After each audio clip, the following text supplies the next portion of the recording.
नमस्कार प्रिय दर्शकों, आप सबको हमारे YouTube चैनल क्रॉनिकल्स कैनवस में स्वागत है।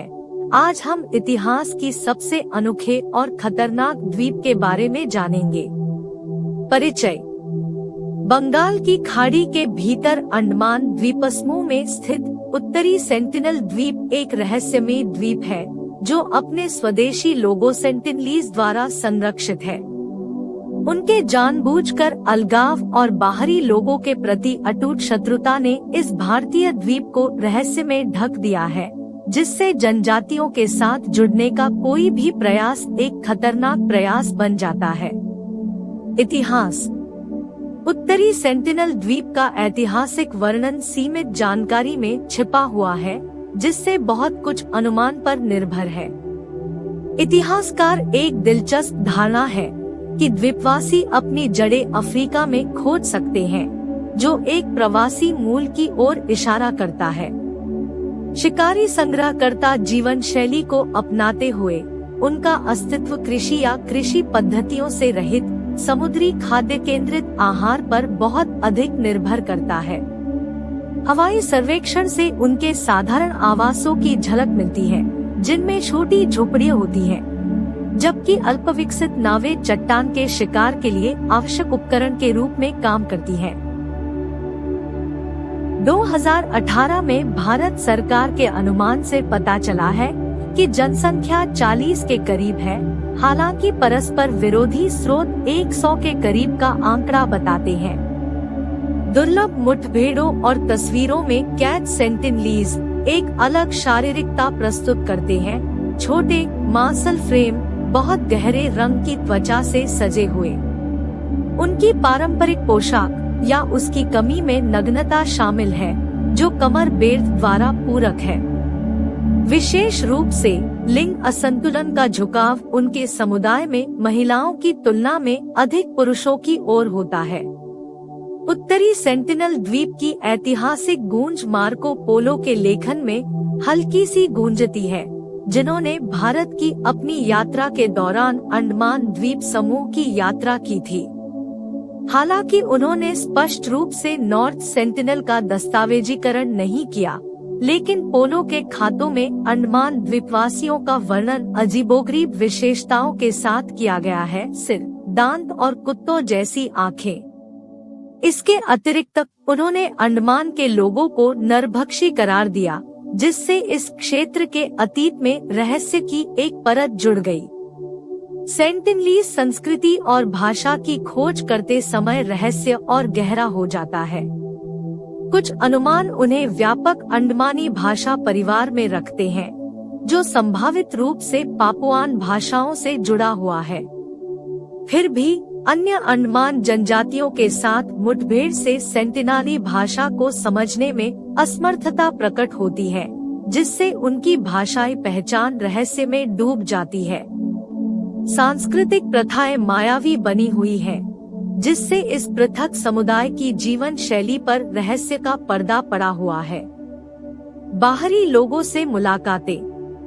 उत्तरी सेंटिनल द्वीप और इसके निवासियों के आसपास की साजिशें 18वीं सदी से चली आ रही है, लेकिन यह द्वीप 19वीं सदी तक अछूता रहा। पहली उल्लेखनीय मुठभेड़ 1867 में हुई, जब जहाज नीनवे द्वीप के बहुत करीब दुर्घटनाग्रस्त हो गया। सेंटिनलीज ने शत्रुता प्रदर्शित करते हुए जीवित बचे लोगों को मारने का प्रयास किया, जिन्हें सौभाग्य से समय रहते बचा लिया गया। 1880 में ब्रिटिश नौसैनिक अधिकारी मॉरिस विडाल पोर्टमैन, जो अंडमान जनजातियों के साथ बातचीत करने के लिए जाने जाते हैं, सेंटिनलीज से मिले और कुछ को पोर्ट ब्लेयर भी लाए। दुखद बात यह है कि 6 मूल निवासियों में से 2 की बीमारी के कारण मृत्यु हो गई, जिससे बाकियों को घर लौटने के लिए मजबूर होना पड़ा। वर्ष 1981 एक और जहाज दुर्घटना के रूप में चिन्हित हुआ, जब प्राइमरोज सेंटिनलीज के साथ एक खतरनाक मुठभेड़ में बाल बच गया। घरेलू हथियार चलाने वाले जंगली आदमी के रूप में वर्णित चालक दल ने मदद के लिए रेडियो प्रसारित किया। इन प्रतिकूल घटनाओं के बावजूद 1990 के दशक की शुरुआत में मानव विज्ञानियों की एक टीम शांति संकेत के रूप में नारियल की पेशकश करते हुए द्वीप के तट पर सेंटिनलीज के पास जाने में कामयाब रही। धातु की वस्तुओं से आकर्षित होकर सेंटिनलीज ने मानव विज्ञानियों के साथ संक्षेप में बातचीत की। हालांकि कोई भी सद्भावना जल्दी ही फीकी पड़ गई, जिससे बाद के अभियान हतोत्साहित हो गए। 2006 में सेंटिनलीज ने घातक रुख अपनाते हुए अपने जल क्षेत्र में अवैध रूप से मछली पकड़ रहे 2 मछुआरों को मार डाला। वर्ष 2018 में एक दुखद घटना देखी गई जब अमेरिकी ईसाई मिशनरी जॉन एलन चाउ की द्वीप पर ईसाई धर्म फैलाने के प्रयास के दौरान हत्या कर दी गई। उल्लेखनीय रूप से इन व्यक्तियों के शव अभी भी नॉर्थ सेंटिनल द्वीप पर पड़े हुए हैं। चाउ को ले जाने में शामिल एक गवाह ने बताया कि उसके शरीर को समुद्र तट पर आराम करने के लिए रखा गया था, जो रहस्यमय सेंटिनलीज के साथ इन दुर्भाग्यपूर्ण मुठभेड़ों का एक गंभीर निष्कर्ष था। भूगोल।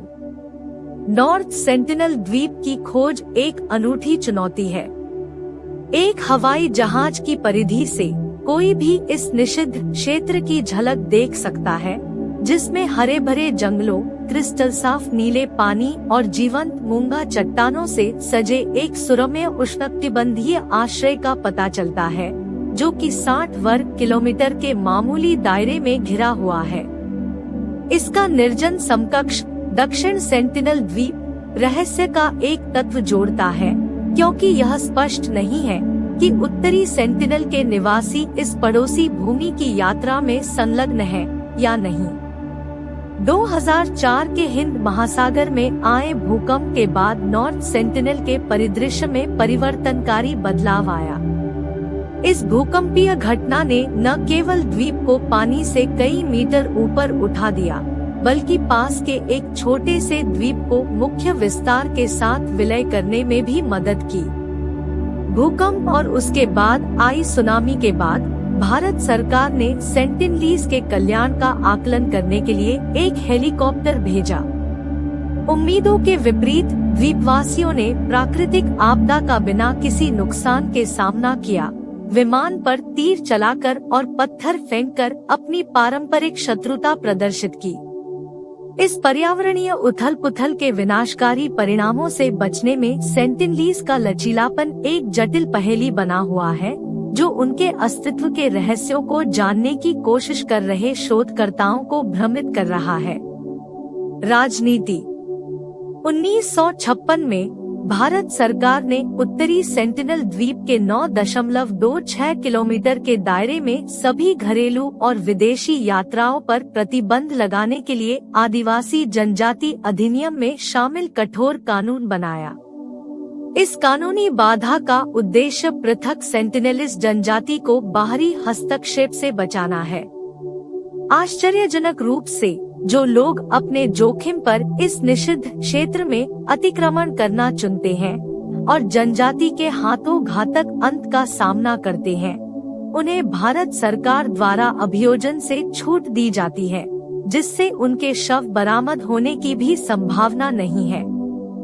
यह सुरक्षात्मक रुख जनजाति की भलाई के लिए सरकार की चिंता में निहित है, विशेष रूप से उन बीमारियों की रोकथाम में जो सेंटिनली लोगों के लिए खतरा पैदा कर सकती हैं।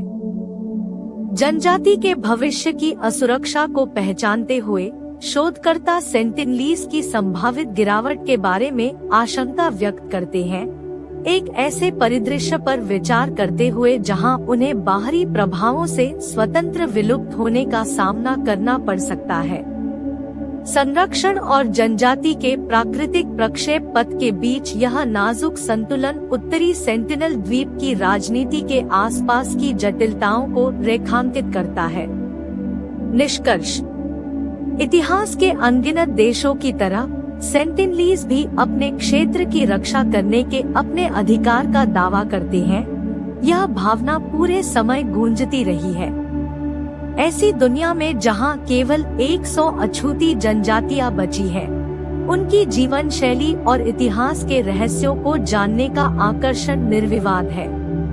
सेंटिनली समेत ये समुदाय बाहरी दुनिया की नजर से बचाकर संभावित रूप से सैकड़ों या यहाँ तक कि हजारों वर्षों तक स्वतंत्र रूप से पनपे हैं।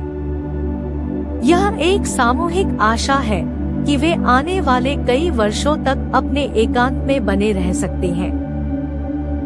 अगर आपको मेरी वीडियो पसंद आई तो जरूर लाइक, कमेंट और सब्सक्राइब करें। वीडियो देखने के लिए बहुत बहुत धन्यवाद।